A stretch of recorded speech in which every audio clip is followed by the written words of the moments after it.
Russell, Taylor Brown, you guys don't stand a chance against MJ. Taylor Brown and Russell McCray were there at the very start.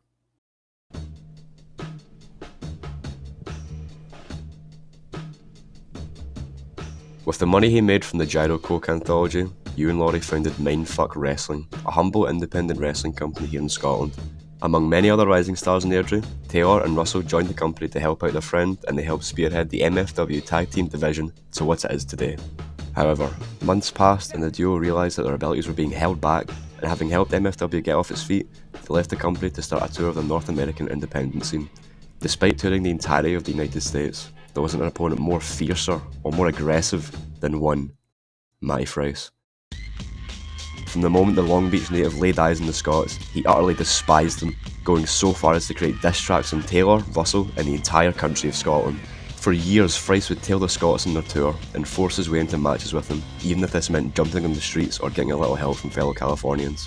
But as the years went on, this rivalry would ultimately become a close companionship, leading to the creation of one of the most famous wrestling staples in independent wrestling, the Sultans of Swag.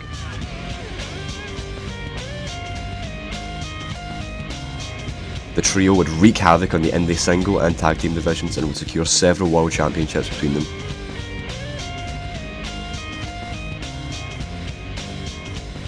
But all good things must come to an end.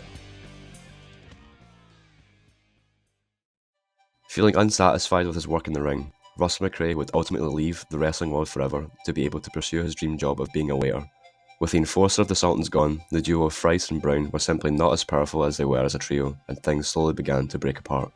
Ultimately, all the arguments would lead Matty to no-show events, leaving Taylor to fend for himself. Taylor would eventually leave the States and return to Scotland, rejoining Mindfuck Wrestling, now the biggest independent wrestling company in Scotland. As of today, Taylor has had a successful singles run in the company, even holding the MFW championship for a short time.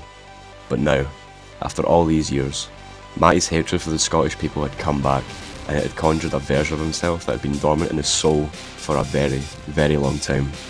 Matty Frice is now the most feared wrestler in West Coast independent wrestling, and each week, the inevitability of an intercontinental catastrophe grows closer and closer.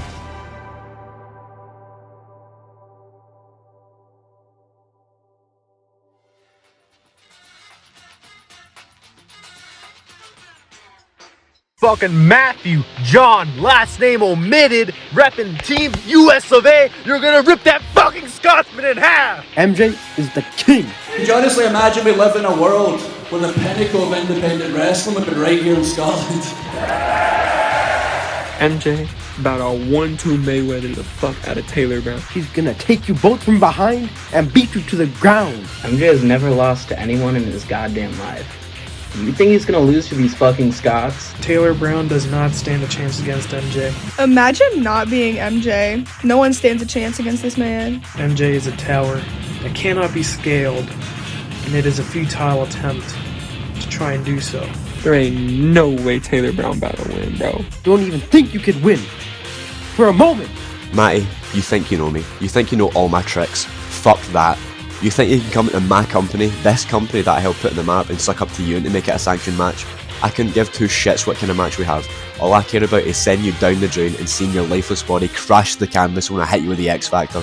I'm not doing this for the legacy of the Sultans. I'm doing it for me. I'm doing it for Scotland. I'm one of a kind. I'm the fucking Scottish Rasputin. And after the 3 stages of hell, I'll make sure you stay in hell.